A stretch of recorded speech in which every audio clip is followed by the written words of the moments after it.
Este Día del Padre, ayuda a papá a hacer todo lo que pueda con un regalo de The Home Depot, porque él no solo es papá, es el todólogo del hogar, es el plomero cuando se necesita y el mecánico de emergencia. Mejora su equipo con el juego de herramientas para mecánica Husky de 270 piezas con un valor de $695. Ahora en compra especial por solo $119. Perfecto para un profesional, o sea, papá. Encuentra el regalo perfecto del Día del Padre en The Home Depot.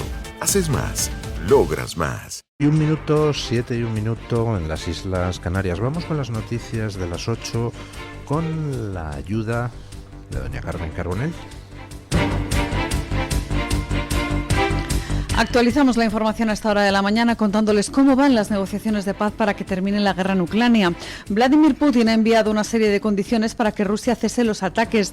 Las exigencias del Kremlin para detener la guerra incluyen una garantía por escrito de que la OTAN no admitirá nuevos países del este de Europa, el levantamiento de sanciones hacia Rusia, la devolución de los fondos congelados y la protección de la población rusoparlante en Ucrania.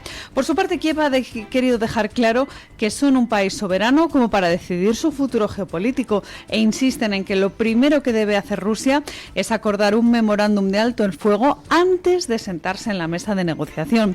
La próxima ronda de conversaciones está prevista para el próximo lunes 2 de junio, nuevamente en Estambul, donde ambas partes deberán presentar sus propuestas oficialmente. Bueno, noticias desde el frente ucraniano, pues sobre las que luego les explicaré mi escepticismo. Putin propone nueva ronda de negociación a partir del 2 de junio en Estambul. Ya saben que la anterior ronda de negociación pues no condujo absolutamente a nada. Y además Reuters informa de las condiciones que pone Putin para la paz en Ucrania. Y ojo, porque incluyen algo novedoso, pero igualmente preocupante para Ucrania. Las condiciones que pone Putin para acordar la paz son básicamente que la OTAN se comprometa a dejar de querer ampliarse hacia el este. No sé, ya la única ampliación que quedaría sería Ucrania y Bielorrusia. Putin exige que Ucrania renuncie expresamente a ingresar en la OTAN. Eso es algo que ya sabíamos que lo ponía como exigencia desde hace mucho tiempo. Y Putin propone también una cosa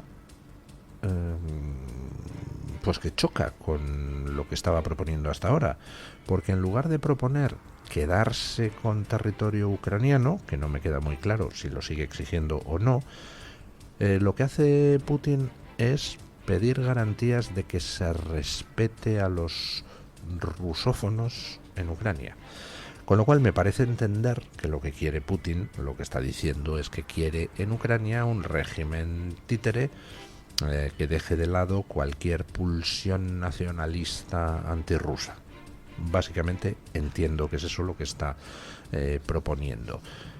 Sería en principio algo que aparentemente desatascaría el problema fundamental, que es que Ucrania dice que no está dispuesta a perder territorio en manos de Rusia, pero claro, con trampa, porque si no pierde territorio en manos de Rusia, pero sustituyes al gobierno ucraniano por un gobierno títere de Rusia, bueno, pues en realidad Rusia se queda con todo, no directamente, pero sí a través de un gobierno títere, ¿no? No me queda muy claro qué es exactamente lo que está proponiendo Putin.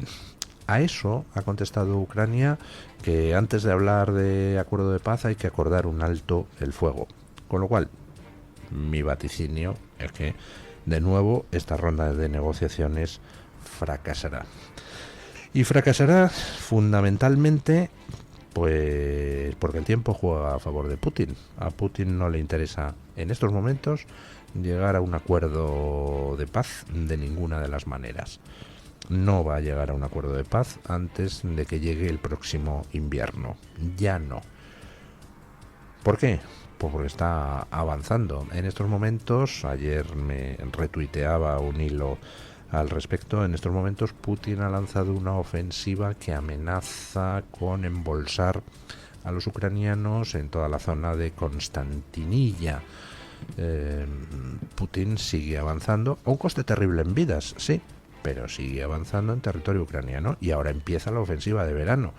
¿Y Putin a qué está jugando? Pues está jugando a que siga pasando el tiempo para seguir comiendo territorio a los ucranianos, de tal manera que cuando por fin haya un proceso de paz, pues entonces las líneas del frente queden fijadas de forma más favorable a Rusia, porque dentro de 3 meses quedarán fijadas más dentro del territorio ucraniano que ahora. Así que, pues mucho me temo que a partir del 2 de junio, que es cuando empiezan o cuando deberían empezar esa nueva ronda de negociación en Estambul, pues tampoco se va a llegar a ningún acuerdo, porque en estos momentos a Putin el acuerdo no le conviene. Con lo cual, pues no sé, ¿qué hacemos? Me gustaría preguntar a todos aquellos que empezaron a poner verde a Trump cuando decía tratemos de que lleguen a un acuerdo. Le decían, no, es un agente de Putin, porque Putin está perdiendo la guerra y ya sus hombres van en burro por el frente. Bueno, pues me gustaría preguntar a todos aquellos que decían eso, ¿qué sugieren que hagamos? Porque lejos de estar perdiendo la guerra, Putin sigue avanzando, tanto que pasa de sentarse a una mesa de negociación y la boicotea poniendo encima de la mesa peticiones absolutamente inasumibles para Ucrania, porque si inasumible era perder territorio, que yo creo que al final tendrá que hacerlo, pero si inasumible era eso, pues ni les cuento lo inasumible que es aceptar que Ucrania se convierta en un gobierno títere de Moscú. En fin. Ayer, noticia desde Estados Unidos que significa una bofetada temporal para Trump. Un tribunal le ha anulado los aranceles que había impuesto a todo el mundo. Escuchen. Les hablamos ahora de Estados Unidos porque un tribunal estadounidense declara ilegales los aranceles de Donald Trump. Concretamente, el Tribunal Internacional de Comercio sostiene que estos aranceles exceden las competencias presidenciales y dice este tribunal que el presidente no tiene autoridad para imponer aranceles sin la autorización del Congreso. Por tanto, la sentencia anula los impuestos del 25% a las importaciones de Canadá y México, así como el 20% a las de China, que estaban aplicadas bajo la Ley de Poderes Económicos de Emergencia Internacional. El gobierno norteamericano ya ha anunciado que recurrirá a la sentencia que podría llegar al Tribunal Supremo, y ahora empieza el lío burocrático porque se supone que la medida entra en vigor de forma inmediata, aunque el tribunal ha dado un plazo de 10 días para que se dicten las órdenes administrativas necesarias para hacer efectiva esta decisión. Bueno, pues es una demostración más de que en Estados Unidos pues continúa funcionando el régimen democrático de separación de poderes. El presidente, que tiene allí un poder ejecutivo brutal, toma decisiones y esas decisiones pues las puede cuestionar cualquiera en los tribunales. Lo que se está produciendo es pues un intento de defensa por parte del Partido Demócrata, que está desarbolado, tratando de parar los pies a Trump en los tribunales, movilizando a todos sus jueces amigos. Y bueno, pues en algunas cosas le han parado los pies, en otras pues el gobierno americano recurre al Tribunal Supremo, en ocasiones el Tribunal Supremo da la razón a los jueces de rango inferior que habían anulado tal o cual cosa de Trump, en otros casos le dan la razón a Trump. Bueno, pues es el funcionamiento normal de la democracia. Ahora un tribunal dice, los aranceles que ha puesto Trump son ilegales, todos ellos. Lo cual dices, hombre, vamos a ver si va a ser Trump el presidente americano que no puede poner aranceles, porque aquí han puesto aranceles todos, Obama y Biden incluidos. Dice el tribunal que es que eso no lo puede hacer salvo el Congreso, porque Trump está invocando una ley de emergencia que no puede invocar. Bueno, es una interpretación. El fondo de la interpretación pues no es descabellado. De eso precisamente trataría la controversia. ¿Puede Trump invocar razones de emergencia para imponer esos aranceles? ¿Sí o no? Si puede, pues los puede imponer. Si no puede invocar esas razones de emergencia, pues entonces tiene que ser el Congreso americano quien imponga los aranceles. ¿Qué va a pasar ahora? pues lo que ha pasado en otras ocasiones donde tribunales americanos o jueces federales han decretado que tal o cual acción de Trump era ilegal y la han paralizado. Bueno, pues lo que ha hecho el gobierno americano es recurrir al Tribunal Supremo, y el Tribunal Supremo ha ido decidiendo caso por caso, dando en algunas ocasiones la razón a Trump y quitándosela en otras. Pues ahora Trump recurrirá al Tribunal Supremo en estos 10 días que tiene de plazo para ejecutar la orden del Tribunal de Comercio Internacional, y el Tribunal Supremo decidirá si Trump tiene derecho o no a imponer aranceles invocando las leyes de emergencia que ha invocado. Bueno, les estamos comentando distintos aspectos que hoy traen los medios, por ejemplo, el Confidencial, por ejemplo, El Mundo, sobre las cloacas del Partido Socialista implicadas en una operación contra la Guardia Civil. En concreto, uno del terceto de cloaqueros pues declara hoy en el Confidencial algo enormemente importante. Nos dice quién era el jefe de la operación. Escuchen. Importantes revelaciones sobre el caso Koldo y la operación que se ha destapado contra la UCO. Según publica el Confidencial, un miembro de las cloacas del PSOE implica directamente al presidente del Gobierno, a Pedro Sánchez, y al secretario de organización del partido, a Santos Cerdán, en esta operación. El confidente Javier Pérez Dolcet, uno de los fontaneros de Ferraz, asegura que la trama era conocida y dirigida por Sánchez, Cerdán y Leire Díez, quien supuestamente gestionaba la maquinaria de propaganda desde Ferraz. Esto es Pedro Sánchez directamente con Cerdán, con Santos Cerdán y directamente con Leire. Y además hay muy poca gente adicional que tenga la información, y así va a seguir. En una serie de grabaciones que revela el Confidencial, Dolcet habla de reuniones secretas y estrategias para desprestigiar a mandos de la Guardia Civil como el teniente coronel Antonio Balas, así como a fiscales anticorrupción. En uno de ellos, el empresario afirma que el gran jefe, en referencia a Pedro Sánchez, ordenó actuar con contundencia para defender a su entorno familiar. La confesión de Dolcet sitúa en el foco de la presunta corrupción en la cúpula del Partido Socialista y en sus dirigentes. Bueno, pues tenemos en los medios, en el Confidencial en concreto, el audio donde uno de los que ha participado en esta operación contra la UCO dice que las órdenes venían de Pedro Sánchez. Ya hay puesta una denuncia contra Leire Díez y el resto de gente implicada en esta operación contra la Guardia Civil, denuncia que ha puesto en los tribunales Vox. Imagino que, pues, el órgano judicial correspondiente incoará con la máxima celeridad posible el expediente judicial relativo al asunto. Imagino que tendrán que llamar a declarar inmediatamente tanto a la fontanera del PSOE, fontanera torpe porque se ha dejado grabar por todo el mundo, como a este participante en la operación contra la UCO, que dice que las órdenes venían de Sánchez y Cerdán.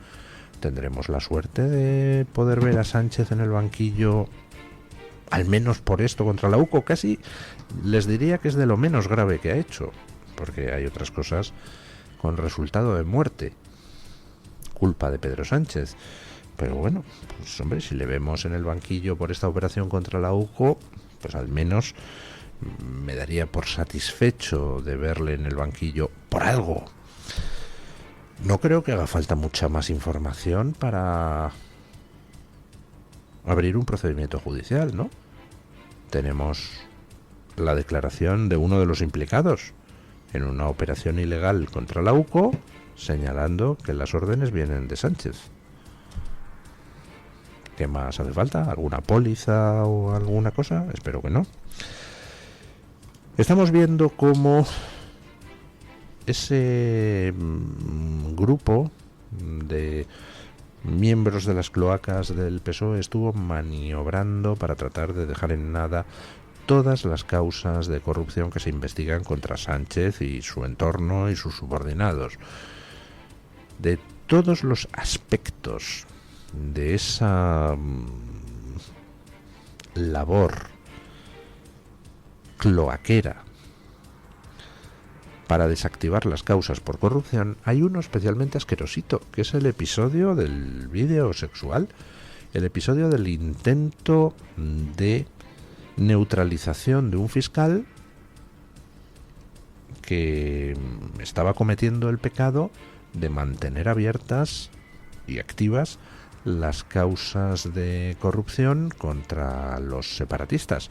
Debe de ser que en esas famosas reuniones de Ginebra Puigdemont ha exigido que todas esas causas se cerraran, porque en febrero un conocido periodista se reunió con el fiscal Grinda en Barcelona para decirle que tenía que cerrar las causas de corrupción contra los separatistas, que si lo hacía, y además daba información comprometedora contra el fiscal anticorrupción Alejandro Luzón, y pues le premiarían con un puestecito fuera de España. Y Grinda pues no solo dijo que no, sino que además denunció el caso, denunció el intento de compra a su superior, Alejandro Luzón, el fiscal anticorrupción. ¿Y qué pasó con eso, con esa denuncia? Pues escuchen. La Fiscalía Provincial de Madrid ha archivado el intento de chantaje al fiscal anticorrupción José Grinda, que según denunció el propio afectado, había sido promovido por Leire Díaz, la fontanera socialista implicada en varias maniobras contra la UCO. El propio fiscal José Grinda reveló que un emisario de Leire Díaz le ofreció un cambio de destino a cambio de obtener información sensible sobre investigaciones clave como la del caso Rosell. También le pidió que interviniera para cerrar causas como la del empresario Javier Pérez Dolcet, vinculado también a la operación para desprestigiar a la Guardia Civil a través de la UCO. El fiscal jefe anticorrupción Alejandro Luzón elevó el caso a la Fiscalía General del Estado, que lo remitió a la Fiscalía madrileña. Tras abrir diligencias y varios intentos fallidos de contactar con las fuentes, los fiscales dicen ahora que se trató de una conversación privada sin indicios de delito. Toma ya. Ojo a toda la jugada. Un periodista conocido, decía el Independiente ayer, le propone un pacto a un fiscal en Cataluña, parece que por encargo de Leire Díaz, la fontanera, le ofrece prebendas a cambio de dos cosas: de que acabe con las causas contra los separatistas y que proporcione información comprometedora sobre el fiscal jefe anticorrupción Alejandro Luzón. Este fiscal de Barcelona va a su jefe y denuncia el caso. Oye, mira lo que me están aquí diciendo. Mira lo que me están ofreciendo a cambio de una ilegalidad. Y entonces el fiscal jefe anticorrupción lo eleva a la Fiscalía General del Estado, y la Fiscalía General del Estado se lo manda a no sé qué fiscal de Madrid, y el fiscal de Madrid dice que bueno, que ha intentado contactar con el periodista que hizo ese ofrecimiento, pero no ha podido contactar con él, y que bueno, pues seguro que era una conversación sin importancia, y archiva el caso. O sea, hay un intento de compra de un fiscal anticorrupción y se archiva el caso por parte de la Fiscalía General del Estado, bueno, de un subordinado del fiscal general del Estado. Madre mía, a ver si vamos a empezar a ampliar el catálogo de presuntos delitos de Álvaro García Ortiz, ¿no? Antes lo he comentado. El periódico El Español publicaba ayer que un alto cargo socialista pidió a El Español reunirse con Leire Díaz, y en esa reunión Leire Díaz ofreció un vídeo sexual para tratar de desacreditar a este fiscal que no se había dejado comprar. Querido Pedro J., ¿quién es ese alto cargo socialista que pidió a El Español que se reuniera con Leire Díaz? Porque habría que llamarle a declarar para corroborar por enésima vez que efectivamente Leire Díaz trabajaba al servicio del Partido Socialista. Pero aquí tengo otra pregunta para el Independiente. ¿Quién es ese periodista conocido que le transmitió al fiscal Grinda en Barcelona la oferta de soborno porque supongo que si ponen es un periodista conocido, quiere decir que conocen qué periodista es. Hombre, pues sería una información interesante, ¿no? ¿Quién fue el que intentó sobornar a un fiscal en Barcelona? Fiscal que, como no se dejó sobornar, pues luego le intentaron destruir filtrando supuestos vídeos de contenido sexual sobre él a distintos medios. Bueno, y mientras vemos todo este enjuague mafioso, la verdad es que Sánchez lo ha pervertido todo, ¿eh? Es una cosa espectacular. Mientras vemos todo este enjuague mafioso, en Cataluña llega una noticia pues igualmente alarmante, que también indica cuál es el grado de mafia al que se ha llegado allí. Es una mafia un poco, ¿cómo les diría yo?, federalista asimétrica, en el sentido de que parece que la corrupción del PSC junto con RC, etcétera, va un poco a su bola. Pero no es menos mafioso el comportamiento. Escuchen. Les hablamos ahora del doble rasero de la Generalidad de Cataluña en los casos de abusos a menores que estamos conociendo, y es que la Consejería de Derechos Sociales ha abierto un expediente informativo al educador que denunció las violaciones a una menor en un centro de protección en Hospitalet de Llobregat. El educador fue quien detectó indicios de abuso al revisar el teléfono móvil de la menor y acompañó a la familia a presentar la denuncia ante los Mossos d'Esquadra. Sin embargo, la Consejería ha decidido abrirle expediente por haber aireado el caso en medios de comunicación, como en esta entrevista de RAC1, la ràdio pública catalana. Doncs vam començar a sospitar-ho perquè... Empezamos a sospecharlo porque sabíamos que había algo detrás de lo que estaba haciendo con el teléfono, y descubrimos algunas conversaciones, fotografías, y a partir de ahí hicimos un trabajo de investigación prácticamente con esta niña para saber qué salía, y descubrimos todo eso. Pese a que la consejera ha defendido públicamente la actuación de Daniel Segura, que es como se llama este educador, valorando su profesionalidad y su compromiso con la protección del menor, también ha señalado que será la entidad la que determine si se respetaron los protocolos establecidos al respecto. Bueno, les recuerdo a ustedes que en Europa existe legislación específica para proteger a los whistleblowers, a los que tocan el silbato, a los denunciantes de casos de abusos, de corrupción, etcétera, etcétera, etcétera. Bueno, pues aquí resulta que hay un educador de un centro de tutela de menores que detecta las violaciones múltiples a una menor, las investiga, las denuncia públicamente, y entonces le abren expediente a él. Pregunta para la Generalidad de Cataluña: el hecho de que las ONGs que se encargan de todo esto de la tutela de menores en Cataluña estén muchas de ellas vinculadas a Esquerra Republicana de Cataluña, ¿tiene algo que ver con este intento de amedrentamiento al denunciante de un caso asqueroso de violaciones múltiples a una menor? Además de corruptos y pederastas, ¿a qué otro tipo de criminales protegen ustedes? Hace falta ser gentuza para ir contra el educador que ha destapado las violaciones a una menor. Pero claro, es que ¿quiénes están haciendo negocio con todos estos centros? Con todo este reparto de menas, con toda esta avalancha de inmigración ilegal.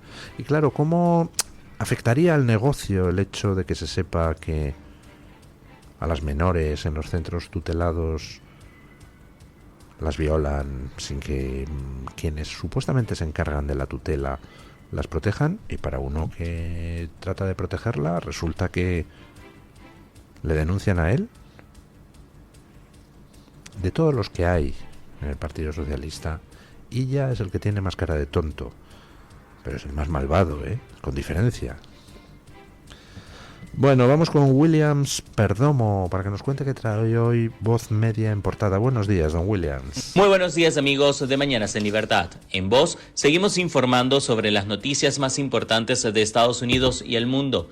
En esta ocasión encontrarán que la patrulla fronteriza cerró un centro de procesamiento de inmigrantes ilegales en San Diego luego de una disminución sin precedentes de cruces fronterizos. En marzo de 2025, San Diego arrestó a 1.199 extranjeros ilegales con un promedio de 38 por día.